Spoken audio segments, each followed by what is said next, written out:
Oh my god, hey everyone, welcome to my channel.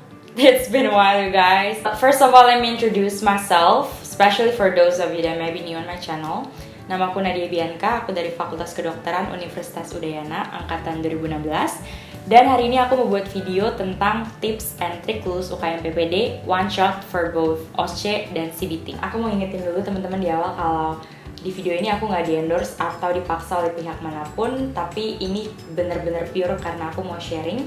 Soalnya kemarin tuh aku bener-bener merasa puji Tuhan lancar banget, mulai dari persiapan sampai UKM PPD sampai kemarin pengumumannya. Apalagi seperti yang kita ketahui, mulai dari gelombang Mei kemarin, pas banget angkatan aku itu udah diadakan lagi OSCE setelah 2 tahun sebelumnya ditiadakan karena pandemi COVID-19.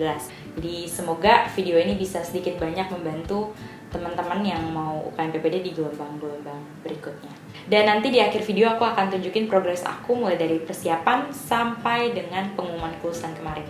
Jadi notif-notif guys. Oke, yang pertama mau aku bahas adalah CBT dulu ya teman-teman. Karena kemarin itu kan pengadaan OSCE-nya masih belum pasti. Di pengumumannya sih ditulis untuk pengadaan OSCE nanti masih menyesuaikan kondisi pandemi COVID-19. Jadi aku sama teman-temanku memutuskan untuk belajar CBT dulu yang udah pasti ada gitu kan. Untuk CBT, poin pertama yang mau aku bahas adalah ikut bimbingan belajar atau tidak.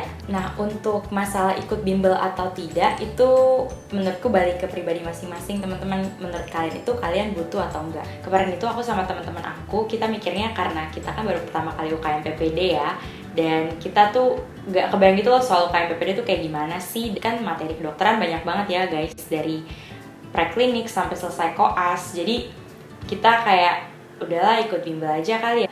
Kemarin tuh banyak teman-teman aku yang gak ikut bimbel dan banyak juga yang ikut bimbel dan dua-duanya sama-sama lulus. Jadi ya terserah kalian mau ikut atau enggak. Kelebihan ikut bimbel menurut aku, banyak banget materi bimbel yang aku tuh gak dapet waktu preklinik sampai koas, tapi itu diajarin semua sampai sedetail-detailnya di bimbel, dan itu keluar waktu tryout maupun waktu aku UKM PPD. Jadi menurut aku ikut bimbel itu sangat membantu teman-teman. Bahkan bobot materinya menurutku selama 1-2 bulan aku bimbel sama 3,5 tahun aku preklinik itu hampir sama guys. Jadi bener-bener banyak informasi baru yang aku dapet dan sangat bermanfaat. Contohnya misalkan BPJS. Untuk BPJS tuh aku dapet di preklinik guys, kayak waktu itu di blog apa ya, special topic kalau nggak salah. Itu diajarin tentang healthcare system all around the world, salah satunya BPJS di Indonesia. Tapi ya diajarin secara umum aja gitu, dan waktu koas aku diajarin ya alur BPJS, kayak rujuk balik gimana dan sebagainya. Waktu di bimbel aku tuh dijelasin tentang yang keanggotaan BPJS yang dibagi jadi PBI, non PBI, terus non PBI dibagi lagi jadi PPU, PBPU, BP, nanti iurannya dibagi lagi berdasarkan keanggotaannya itu. Misalkan kalau golongan ini itu 5% dari gaji, nanti dibagi lagi veteran, pensiunan, PPU nanti berapa persen yang mereka tanggung mandiri, berapa persen yang akan ditanggung, itu semua dijelasin. Jadi menurut aku ikut bimbingan belajar itu gak ada ruginya guys. Ya memang sih uangnya agak melayang, tapi menurutku worth it. Nanti aku bahas di poin kedua. Oke, untuk poin kedua itu pemilihan bimbelnya. Tempat bimbingan belajar UKM PPD itu ada banyak banget guys. Jadi tinggal kalian sesuaikan dengan cara belajar kalian masing-masing. Kalau aku, attention span aku itu nggak terlalu banyak guys. Teman-temanku juga gitu. Kita kalau udah menyentuh durasi 3 jam tuh otak kita sudah tidak bisa diajak untuk bekerja sama. Jadi untuk tempat bimbel CBT tuh aku cari yang online dan aku bisa dapat rekaman kelasnya. Karena aku mikirnya kalau misalkan aku gak bisa datang kelas, atau mungkin aku udah ngantuk gitu ya, atau aku udah belajar, diajarin, aku lupa di kemudian hari, aku bisa nonton rekaman kelasnya kan. Tapi kalau misalkan aku offline dan aku gak dapat rekaman kelasnya, aku gak fokus sekali, itu materi bisa hilang. Tapi tergantung teman-teman ya. Soalnya temanku kemarin ada yang sukanya offline justru karena bagi dia tuh lebih bisa belajar kalau datang ke kelasnya langsung. Jadi tergantung kalian cara belajar gimana ya guys. Nah kemarin ini aku semangat banget membahas ini guys, karena bener-bener menurutku ini bakal membantu kalian kalau kalian beneran ikut tempat bimbel ini. Jadi kemarin itu tempat bimbel yang sesuai dengan kriteria aku itu adalah Mediko. Padahal aku milih Mediko itu karena ya online dan dapat rekamannya gitu. Bukan karena aku udah telusuri oh ini bagus materi gini-gini, enggak, emang karena ya kayak gitu aja. Tapi ternyata guys, kacau, jelas banget. Jadi bayarnya itu sekitar 1,7 untuk 41 pertemuan. Waktu itu aku dari tanggal 28 Februari 2022 sampai tanggal 27 April 2022. Satu pertemuannya itu sekitar 3-5 jam. Dan nanti tuh kalian selain online class, kalian akan dapat PDF materinya tentunya. PDF materinya guys, nanti aku tunjukin di sini mungkin, atau aku tayangkan di screen ini. Jadi PDF-nya itu lengkap, semuanya udah ada. Dan menurut aku guys, itu dari PDF-nya aja menurutku kalian tuh udah tahu banyak banget gitu. Itu singkat, padat, dan sangat jelas. Ditambah lagi online class sama mentor-mentor Mediko. Aku nggak tahu ya, kemarin itu aku dapet mentor-mentor yang emang enak-enak banget atau emang semua mentor Mediko tuh enak banget. Tapi yang pasti guys, PDF-nya digabung sama online class dengan mentor-mentor ini, jelasnya tuh kebangetan. Dan di PDF-nya itu tuh banyak, dan gak hanya di PDF-nya ya guys, mentor-mentor itu juga suka kasih medikologic yang buat kita tuh gak bisa, bukannya inget lagi, tapi gak bisa lupa sama materinya guys. Kayak separah itu. Ini aku gak di-endorse Mediko ya guys. Kayak misalkan, ini contohnya guys, biar gak tipu-tipu kita. Dunia perduhan gitu, itu kan banyak banget ya, du uretra, du vagina, du cervix, dan etiologinya pun beraneka ragam. Dan ya tata laksana ini sesuai dengan etiologinya kan. Itu banyak banget antibiotiknya. Misalkan yang du uretra, itu kan ada dibagi dua, gonore sama non gonore. Untuk yang gonore, antibiotik itu ya sekasek. Semuanya single dose. Yang pertama cefixim 400 mg per oral single dose. Yang kedua kanamisin 2 gram intramuskular single dose. Dan yang ketiga ceftriaxone 250 mg intramuskular single dose. Dan yang non gonore itu azithromycin 1 gram intramuskular single dose. Dan doxycycline 2 kali 100 per oral 7 hari. Untuk yang gonore tinggal dikombinasiin antibiotik yang gonore dan non gonore. Untuk yang non gonore cukup pilih salah satu dari ado itu aja. Kayak gitu guys. Nah, contoh lainnya nih biar nggak tipu-tipu lagi. Dunia percacingan. Jujur guys, aku tuh udah mau ngelepas itu berbagai macam cacing karena mohon maaf, aku nomor telepon keluarga aku aja tuh kadang-kadang lupa gitu. Ini apalagi siklus hidup yang cacing yang beda-beda ya kan, Enterobius beda, Trichuris beda, Necator americanus beda, Strongyloides beda, Taenia beda, Schistosoma beda, fase infektifnya beda, fase diagnostiknya pun beda, tata laksananya pun beda gitu. Kayak apa lepas aja gitu kan nih cacing-cacing. Tapi guys, abis kelasnya aku tuh waktu itu kelasnya kalau nggak salah 3 jam deh. Itu aku bener-bener kayak kebuka gitu, kayak so that's how. Misalkan nematoda ya, itu kan Antes ascariasis, terus Necator americanus, Trichuris sama Enterobius dan si Strongyloides. Nah rata-rata itu tuh mereka masa infektifnya sama masa diagnostika tuh, fase infektif dan fase diagnostiknya tuh sama-sama telur. Kecuali si Strongyloides, dia tuh beda sendiri emang. Dia tuh infektifnya larva filariform, diagnostiknya dia rhabditiform. Sama si Necator americanus juga infektifnya larva filariform, tapi sisanya semua telur sama telur, infektif telur, diagnostiknya juga telur. Dan untuk terapinya itu tuh rata-rata yang pertama tuh albendazole, first line itu albendazole 400 mg single dose. Kecuali si Trichuria itu kan dia karena dia tuh 400 mg nya dikasih 3 hari. Dan si Strongyloides dia tuh karena dia strong, jadi yaudah albendazole 400 mg juga dikasih 3 hari. Nah selain albendazole 400 mg single dose tuh bisa juga dikasih mebendazole 2 kali 100 3 hari, atau pyrantel pamot 10 mg per kilogram berat badan single dose. Terutama yang si Enterobius vermicularis. Parah sih guys, menurut aku bisa nginget itu semua tuh kayak suatu mujizat gitu, kayak wow. Terus tinggal ya udah si Cestoda kan si Taenia sama si Schistosoma yang Hematobium, Japonicum, Mansoni, kayak gitu-gitu. Dan percaya sama aku, kalian abis kelasnya pasti kalian langsung ngerti. Mantap deh Mediko. Oh ya, mari kita lanjutkan. Jadi kalian selain dapat online kelasnya, terus kalian dapat PDF-nya lengkap, nanti dikirim di Google Drive itu kayak aku tunjukin tadi. Terus kalian juga akan dapat video rekaman online kelasnya. Nanti kalian masuk di websitenya, nanti kan kalian dapat akunnya tuh. Ntar masuk ke websitenya kayak gini, aku tunjukin. Habis itu kalian juga dapat coretan tutornya. Coretan tutornya tuh ya kalau kakak-kakak yang ngajar kan suka coret-coret tuh, ada catatan mereka juga, nanti mereka akan kirim semuanya ke kalian PDF-nya. Habis itu kalian juga dapat free tryout 3 kali, dan kalian boleh banget nanya apapun kalau kalian masih nggak ngerti atau kalian ketemu soal yang kalian anggap kok aku kayak ragu ya sama jawabannya, kalian boleh banget tanya ke tutor-tutornya lewat adminnya. Jadi menurut aku guys, Mediko tuh worth it banget. Walaupun uang tabunganku melayang, tapi worth it menurutku, worth it banget. Itu recommended banget untuk CBT. Poin ketiga di CBT berikutnya adalah mengulang materi guys. Menurut aku, mau kalian bimbel atau enggak, kalau kalian udah belajar, jangan lupa kalian tuh ulang lagi yang kalian pelajari dari awal. Kayak misalkan kalian udah belajar A, aku yakin hari itu kalian pasti ingat banget, kalian kuasai banget tuh materi. Tapi ketika kalian udah sampai di materi Z, aku yakin kalian pasti masih kayak inget atau enggak ya di materi A gitu. Jadi menurutku daripada kalian nanti baca soal, ya ampun nih gue pernah belajar tapi gue lupa. Nah, mending kalian ulang aja lagi materinya gitu, setidaknya 1 kali lagi. Kayak semuanya, kalau materi bimbel ya materi bimbel diulang, kalau nggak bimbel ya udah materi apapun yang kalian pelajari itu kalian ulang lagi minimal 1 kali. Oke, untuk poin berikutnya di CBT adalah latihan soal guys. Ini adalah salah satu poin yang paling penting menurut aku di CBT. Sering-sering latihan soal, baik itu dari soal tryout lokal kampus kalian masing-masing atau tryout nasional kayak IPKI, tryout bimbel, kumpulan soal-soal UKM PPD kayak gini nih. Aku beli Erythrosit namanya di Shopee. Ini tuh dari tahun berapa ya? Oh, dari kumpulan soal UKM PPD dari tahun 2018 sampai tahun 2021.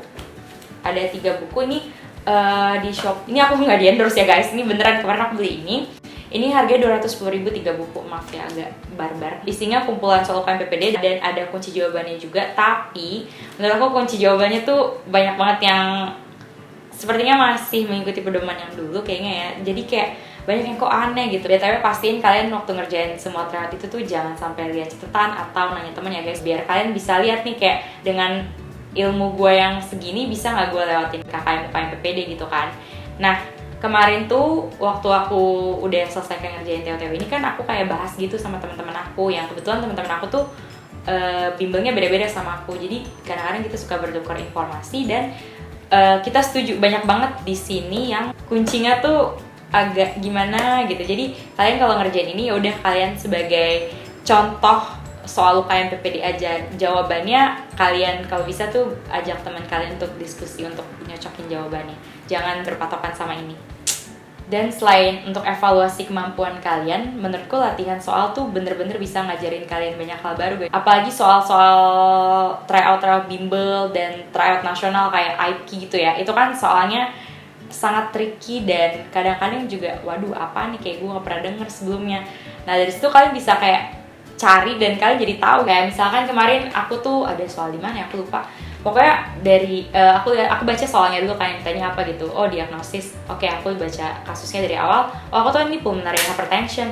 Waktu kulihat pilihannya semuanya pulmonary hypertension, cuma grup 1, 2, 3, 4 atau 5. I was like, "Bro, I didn't know this before." Akhirnya aku cari kan grup pulmonary hypertension. Oh iya, ternyata ada 5. Kayak yang pertama pulmonary hypertension, yang kedua due to left heart disease, yang ketiga tuh karena lung disease, yang keempat tuh karena blood clots, yang kelima karena unknown cause. Jadi kayak gitu guys, soal-soal tuh bisa juga ngajarin kalian, apalagi soal-soal tryout bimbel tuh kan ada pembahasannya juga biasanya. Nah itu juga lumayan sih, jadi menurutku sering-sering latihan soal tuh perlu guys. Ini adalah poin terakhir di CBT, yaitu teliti guys. Kita kan diajarinnya ya kalau baca soal, lihat dulu yang ditanya apa, baru kamu baca kasusnya dari awal kan. Nah aku tuh kemarin suka lompat-lompat gitu loh. Jadi kayak ya udah aku cuma scanning buat nyari kata kuncinya, langsung deh aku jawab. Alhasil ya kemarin tuh ada yang aku bener-bener gak teliti banget, jadi nilaiku bener-bener kayak turun ke bawah. Bener-bener cuma karena gak teliti, dan itu fatal guys. Sayang gak sih kalian udah belajar dan di soal ini tuh kalian tahu jawabannya apa, tapi karena gak teliti jadi salah, jadi ya 0 gitu kan, nilainya jadi gak ada di soal itu. Jadi teliti tuh penting guys. Misalkan nih ibu hamil 28 minggu datang dengan keluhan nyeri kepala, tensinya 160/110, terus urin lengkapnya protein plus 4 gitu kan. Oh, langsung ditanya diagnosis, aku langsung jawab preeklamsi berat kan. Salah kan, waktu aku baca ternyata ada tuh di kalimat, ada di selipannya, dia memang punya riwayat hipertensi sebelumnya, jadi saya kan superimpose gitu guys. Jadi teliti tuh penting banget, kalian baca yang ditanyain apa dan baca kasusnya dari awal sampai akhir, jangan cuma cari kata kunci kayak aku. Sekarang kita masuk ke OSCE. Aku tuh waktu itu dikasih tahu OSCE-nya jadi diadakan setelah tryout 3 lokal. Itu tuh bulan April. Nah, OSCE-nya kan bulan Mei, 1 minggu sebelum CBT. Jadi bisa dibayangin ya guys, itu kita paniknya gimana, udah tinggal 1 bulan lagi, belum sama sekali nyentuh OSCE dan materi CBT pun belum selesai. Tapi guys, puji Tuhan, lancar banget. Jadi untuk poin pertama sama kedua OSCE itu aku sama kayak CBT, masalah ikut bimbel atau tidak dan pemilihan bimbelnya. Kemarin aku sama temen aku itu sama sih sama CBT, jadi karena kita tuh kayak nggak kebayang kan nih OSCE nasional tuh kayak gimana ya. Kita tuh taunya OSCE nasional tuh 12 stations, yang satu stationnya tuh 15 menit.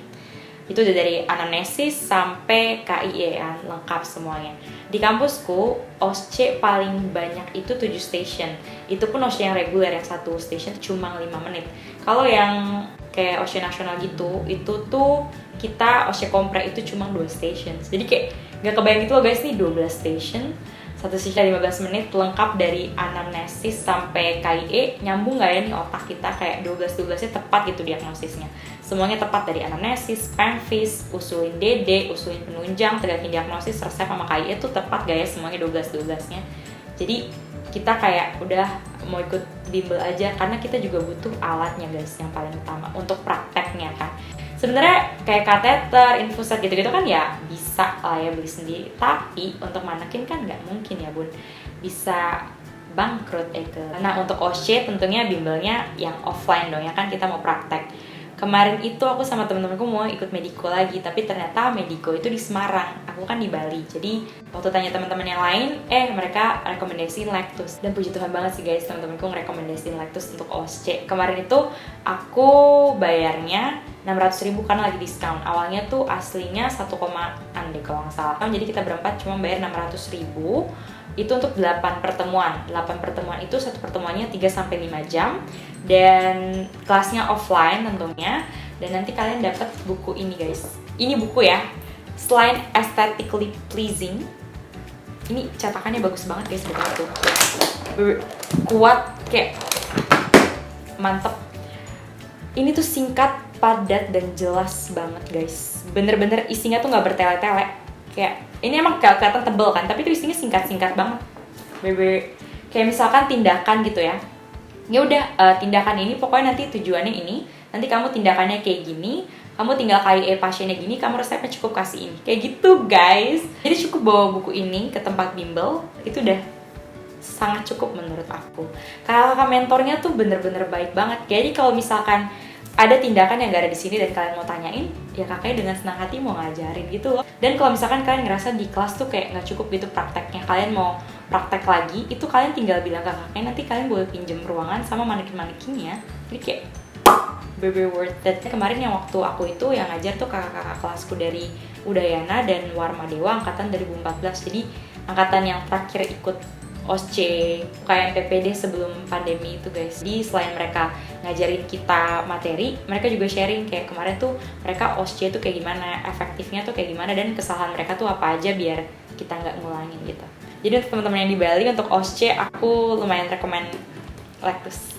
Poin berikutnya di OSCE, ini sekalian poin terakhir dan poin paling penting menurut aku adalah latihan sama teman guys. Latihan sama teman itu menurut aku penting banget guys, karena selain kalian bisa evaluasi kemampuan kalian tuh bisa latihan time management juga gitu. Karena kan kalian di dalam tuh cuma punya waktu 14 menit, 1 menitnya baca soal di luar. Jadi kalian bisa lihat gitu, nih 14 menit gue cukup gak ya dari anamnesis, pemfis, terus usulin DD, usulin penunjang, tegakin diagnosis, kasih resep, terus KIE pasien. Itu cukup gak? Dan kalau ada tindakan, di sase tindakan ya cukup gak aku dari anamnesis terus aku lakuin tindakannya, habis itu mungkin aku disuruh kasih resep dan aku KIE pasiennya, itu cukup gak semuanya dalam waktu 14 menit gitu. Karena percuma kalian kalau misalkan tahu ini mau mengarah kemana diagnosisnya tapi udah bel sisa 3 menit kalian masih anamnesis, atau bel selesai kalian masih pemvis, kalian belum nulis DD, kalian belum selesai, kalian belum KIE pasiennya, ya percuma gitu. Begitu juga dengan sebaliknya. Jadi selain materi kalian harus cukup, waktu kalian juga harus cukup. Itu pentingnya latihan sama teman-teman guys. Kemarin tuh aku sama teman-teman aku, kita berenam kan. Kita tuh bagi 2 kelompok, 3-3, jadi ganti-gantian. 3 jadi penguji, 3 jadi dokter. Nanti udah 12 station, gantian. Masing-masing kelompok buat soal yang udah cakup semua bidang OSCE. Tapi kelompok satunya tentunya nggak boleh tahu ya. Biar kita bisa lihat nih, ini 12-12-nya tuh bisa nggak ya kita udah tepat diagnosisnya. Atau setidaknya udah menjurus ke sana, udah lumayan bagus gitu. Dan setelah itu kita kasih feedback. Jadi kita tahu gitu kurangnya di mana, biar berikutnya kita nggak lupa atau kita nggak salah lagi. Kayak misalkan, tadi lu lupa cek kafein lagi habis pasang bidai, atau kayak ini kan lagi ekstrasobasi, lu lupa kasih antibiotik cuy. Jadi kalau bisa kalian latihan ya sama teman kalian gitu yang sama-sama ngerti kalian lagi belajar apa, biar kalian bisa saling kasih feedback. Di OSCE kan dibagi jadi stase tindakan sama stase non tindakan kan. Nah yang stase tindakannya kan biasanya tuh 4 station. Untuk yang non tindakan sisanya berarti 8 station. Pokoknya latihan semuanya mulai dari anamnesis, secret saving basic for, apalagi untuk stase non tindakan pastiin kalian anamnesisnya selengkap-lengkapnya guys. Karena bener deh, dari anamnesis aja tuh kalian udah tahu gitu ini penyakitnya mau dibawa kemana. Karena kemarin tuh misalkan temanku ya yang dia sesi 1 OSCE nasional, keluhan pasien di soal luar tuh waktu baca soal, pasiennya tuh datang dengan keluhan luka pada kelamin. Langsung pada mikir ulkus mole, ulkus durum, pokoknya IMS-an lah ya. Waktu masuk, temanku anamnesis, ternyata bapaknya tuh abis minum kalau nggak salah chloramphenicol. Terus tahun lalu bapaknya juga pernah konsumsi obat yang sama dan punya keluhan yang sama pula di tempat yang sama. Jadi ganti dong, IMS geser jadi fixed drug eruption. Kayak gitu guys, bener-bener penting banget anamnesis yang lengkap. Dan biasanya yang suka dilupain tuh tanya riwayat alergi obat dan makanan dan obat-obatan yang sedang dikonsumsi saat ini. Itu paling sering dilupain kayaknya. Ada tuh kemarin, pasiennya tuh ngantuk terus katanya. Di sesi berapa ya aku lupa. Pokoknya pasiennya tuh datang keluhan sering mengantuk padahal tidur malam itu cukup. Ternyata waktu ditanya obat-obatan yang sedang dikonsumsi saat ini, bapaknya lagi konsumsi alprazolam gitu. Jadi hipersomnia kausa konsumsi alprazolam. Jadi ya udah KIE-nya stop alprazolamnya dulu gitu. Jadi berpenting anamnesis yang lengkap, apalagi untuk stase non tindakan. Terus untuk pemeriksaan fisik, setelah aku OSCE kemarin, menurutku ada 3 tipe penguji guys. Tipe yang pertama, ini contoh pasien trauma ya. Kamu baru bilang, sekarang saya akan melakukan pemeriksaan status lokalis pada regio kronis pasien, mulai dari look. Kamu baru bilang gitu aja, dokternya langsung bilang, dari look ada ini, dari feel kamu dapet ini, dari move dapet ini. Kayak gitu, langsung disebutin semuanya. Tipe yang kedua, kamu udah lakuin look, feel, move dulu, baru dokternya sebutin semua hasilnya. Dan tipe yang ketiga, kalian udah lakuin look, feel, move, kalian tanya hasilnya ke dokternya tanya balik, dia yang kamu tanyain apa. Jadi dokternya tuh mau kamu tanyanya satu persatu gitu, semua komponen. Jadi misalkan dari look, izin dokter dari look, apakah simetris dokter? Tidak. Apakah terdapat deformitas dokter? Iya. Apakah terdapat luka terbuka dokter? Tidak. Apakah terdapat perdarahan aktif dokter? Tidak. Gitu guys. Jadi dokternya cuma jawab iya dan tidak. Nah, untuk tipe yang ketiga ini emang lumayan memakan waktu sih guys. Jadi saranku kalian kalau latihan sama teman-teman di rumah, kalian latihan seakan-akan kalian punya penguji yang seperti tipe ketiga ini. Jadi biar kalau misalkan kalian ketemu beneran dengan penguji yang seperti itu, kalian sudah terbiasa. Tapi kalau kalian nggak ketemu penguji seperti itu, kalian bisa selesai jauh lebih cepat gitu. Nah, kemarin waktu di Lactose tuh sempat disinggung sama kakaknya kalau ada penguji yang seperti itu. Jadi kita waktu kemarin latihan di rumah, kita coba latihan dengan seakan-akan tuh pengujinya yang kayak gitu. Jadi ya dari TTV, sebutin deh satu-satu. Karena emang kalau dapet penguji yang kayak gitu juga, kalian akan ditanyain satu-satu dari TTV. Dan bener guys, kita semua dapet masing-masing di rotasi kita 3 tipe penguji ini. Di OSCE kan ada bel sisa 3 menit kan. Nah itu tuh puji Tuhan kita rata-rata tuh udah selesai semuanya, baik stase tindakan maupun stase non tindakan. Jadi menurutku latihan dengan tipe penguji ketiga itu sangat membantu guys. Oke, anamnesis udah, pempis sudah, sekarang penunjang guys. Untuk penunjang, jangan lupa interpretasi penunjang guys. Aku tuh terbiasanya interpretasi penunjang dalam bentuk X-ray dan EKG guys. Jadi mulai dari kelayakannya sampai kesannya kan. Nah kemarin waktu aku OSCE nasional itu rata-rata dari station 1 sampai 12 hasil penunjangnya itu diminta untuk diinterpretasikan ke penguji. Baik itu darah lengkap, KOH, gram, KMS, pokoknya semua penunjangnya deh. Aku tuh waktu X-ray sama EKG tuh nggak lupa guys, karena emang udah terbiasa kan. Jadi aku abis lihat, aku sambil lihat, aku sambil ngomong gitu. dari kelayakan sampai ke kesan. Nah, sisanya tuh aku lupa ingat. Bahkan ada yang lupa beneran di satu station, tapi aku lupa station apa. Dan ada satu station tuh aku hampir lupa, tapi puji Tuhan dokternya tuh tanya. Kemarin tuh, oh aku udah lihat penunjangnya, udah tegak nih diagnosis gue. Langsung kan aku tulis DD, terus aku tulis diagnosis utamaku. Habis itu aku tulis resep, sama aku kayak pasiennya. Habis itu aku langsung kasih kertasnya ke dokternya. Nah, dokternya tanya, loh ini artinya apa deh? Terus dokternya tunjukkan ke penunjangnya, oh iya mohon maaf dokter, ini untuk hasil KOH-nya terdapat hifa panjang berstrepta dengan arthrospora dokter yang mengakibatkan adanya infeksi jamur.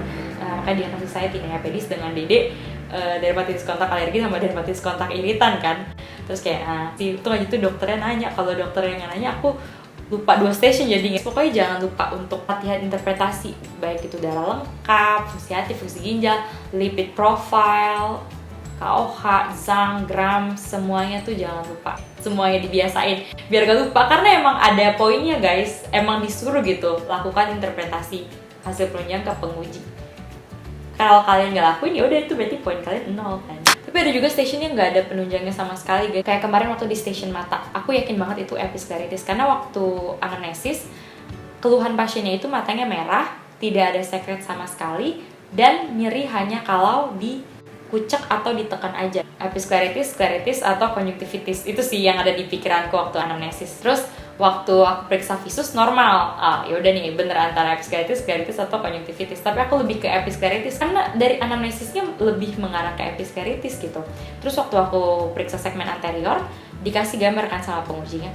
Nah, aku lebih yakin lagi kalau ini gambar episcleritis gitu. Tapi kan untuk bisa tentuin ini episcleritis kan harus ada tes phenylephrine 2,5% kan. Tanya ke pengujinya, dokter maaf apakah ada hasil penunjang berupa pemeriksaan phenylephrine 2,5%? Dokter bilang tidak ada data. So kayak, loh apa aku salah diagnosis ya kan? Apa jangan-jangan konjungtivitis gitu? Ya udah deh, aku akhirnya tanya penunjang lain. Guys, kalian tuh kalau misalkan di OSCE, kalian tanya penunjang sebanyak-banyaknya nggak masalah guys. Nanti kalau emang nggak ada ya udah, dokternya bilang tidak ada data, tapi kalau ada data ya disebutin hasilnya gitu. Jadi jangan malu-malu atau takut buat nanya penunjang, nggak, tanya aja semua. Karena kayak kemarin aku akhirnya tanya semua penunjang kan, karena siapa tahu diagnosisku salah atau diagnosisku udah bener. Jadi aku bisa eksklusi DD lain gitu. Jadi aku tanya apakah ada KOH dokter, hasil KOH, gram, Zang, nggak ada semuanya. BB gak ada penunjang sama sekali. Jadi cuma ada tuh hasil pemeriksaan segmen anterior itu aja digambar. Dia akhirnya aku tulis itu diagnosisnya episcleritis, jadinya aku taruh scleritis sama konjungtivitis viral. Selesai, aku langsung tanya semua temenku kan, gila lu tadi diagnosisnya apa ya? Rata-rata episcleritis sih. Mereka bilang kayaknya itu lebih kayak episcleritis. Terus kayak, tanya penunjang kak? Iya tanya, gak ada, tapi iya bener banget. Mereka semua juga tanya semua penunjang itu gak ada. Jadi, tapi aku yakin guys itu episcleritis. Rata-rata sih di rotasiku kemarin jawabnya episcleritis, atau ada juga kemarin tuh 1 atau 2 orang jawabnya konjungtivitis viral. Pokoknya mengarah ke sana deh. Oke guys, sekarang aku mau nunjukin progres aku mulai dari persiapan sampai hasil UKM PPD-nya kemarin. Jadi dari kampusku itu kita dikasih syarat boleh ikut UKM PPD kalau lulus minimal 2 ujian dengan nilai minimal 65 dari 4 ujian yang akan kita lakukan. 3 tryout lokal dan 1 tryout nasional atau IQ. Untuk 3 tryout pertama, tryout lokalku itu aku gak bisa tunjukin hasilnya karena emang ya gak bisa. Kemarin itu aku mulai tryout lokal pertama tanggal 20 Februari. Ya, 20 Februari 2022. Itu aku dapat nilai 72,5. Habis itu tryout lokal keduaku, di tengah-tengah tuh aku mulai medical dulu. Jadi 20 Februari aku tryout lokal pertama, terus 28 Februari aku mulai medico. Habis itu aku tryout lokal kedua itu tanggal 13 Maret 2022. Itu aku dapat nilai 70. Soal tryout lokal kedua aku itu ya guys, keterlaluan. Itu aku sampai migrain 24 jam habis TO, tau gak? Itu lebih susah dari IQ, parah, menyebalkan. Aku tryout ketiga itu tanggal 3 April 2022. Ya, jadi 20 Februari, 13 Maret sama 3 April. 3 April tuh aku dapat nilai 77. Nah, setelah 3 tryout lokal ini aku ikut tryout nasional itu IQ tanggal 10 April 2022. Ini hasilnya aku tunjukin karena kalau IPK dikasih guys hasilnya ke kita. Oke guys, jadi ini hasil nilai IPK aku. Ini ada dari yang paling atas itu ada paket soalku, terus jumlah peserta yang dapat paketku tuh 339 orang. Rata-rata nilai yang dapat paketku itu 56,13, dan di bawahnya itu ada hasil ujianku itu 74, dan di bawahnya itu ada detail bener salah per divisinya.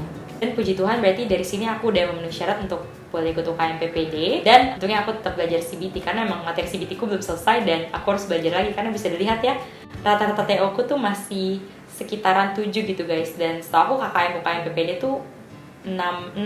Nah, dari 7 ke 66 tuh kayak masih deket banget gitu ya. Jadi targetku tuh setidaknya nilai tryoutku tuh 8 lah, menurutku 8 tuh lumayan aman. Aku selesai materi CBT Medico itu tanggal 27 April. Abis itu aku ikut free tryout dari Busmed tanggal 30 April, dan aku dapat hasil 81,33. Abis itu tanggal 2 Mei aku ikut free tryout Medico dan dapat 87,33. Terus tanggal 11 Mei aku ikut free tryout Medico lagi dan dapat 90,67. Dan ini tryout terakhir yang aku ikuti, itu tryout Medico tanggal 17 Mei dan aku dapat 81,33. Ini yang aku bilang tadi, aku banyak ngelitinya teman-teman. Nah, terus untuk OSCE-nya itu aku mulai bimbelnya itu dari tanggal 17 April sampai 30 April 2022. Dan untuk tryout-nya kemarin kayaknya kampusku itu ngadain cuma bener-bener buat uji coba sistemnya aja deh. Kita tuh ada uji coba tanggal 10 Mei 2022 itu 2 station. Habis itu aku ikut tryout OSCE dari Lectus itu tanggal 18 Mei, dan itu juga nggak dikasih tahu nilainya, tapi dikasih feedback sama mentor-mentornya kayak kamu tuh kurang ini, kamu kurang itu, dan itu 5 station. Untuk OSCE itu aja sih guys, karena emang mungkin karena baru diumumin sebulan sebelum, jadi kayak masih uji coba sistem dan sebagainya. Dan ini pengumuman hasil KMPPD ada di websitenya, akan terdownload dalam bentuk PDF nanti teman-teman. Aku lihat dari OSCE dulu, puji Tuhan ada nama aku. Terus aku lihat yang CBT sekarang, puji Tuhan ada nama aku. I think that's all that I can tell you people. Mohon maaf kalau di sepanjang video ini mungkin ada hal-hal yang kurang berkenan bagi teman-teman. Semangat guys untuk ujian UKM PPD-nya. Aku tahu pasti stres banget, kayak kalian udah ujian banyak banget dari preklinik, koas, belum lagi ujian hidup ya kan. Tapi semangat guys, ini bener-bener udah tinggal 1 langkah lagi. Yang penting kalian udah ora et labora alias berdoa dan bekerja alias belajar, pasti kalian lulus, aku yakin banget. So, semangat guys, and see you on the next video.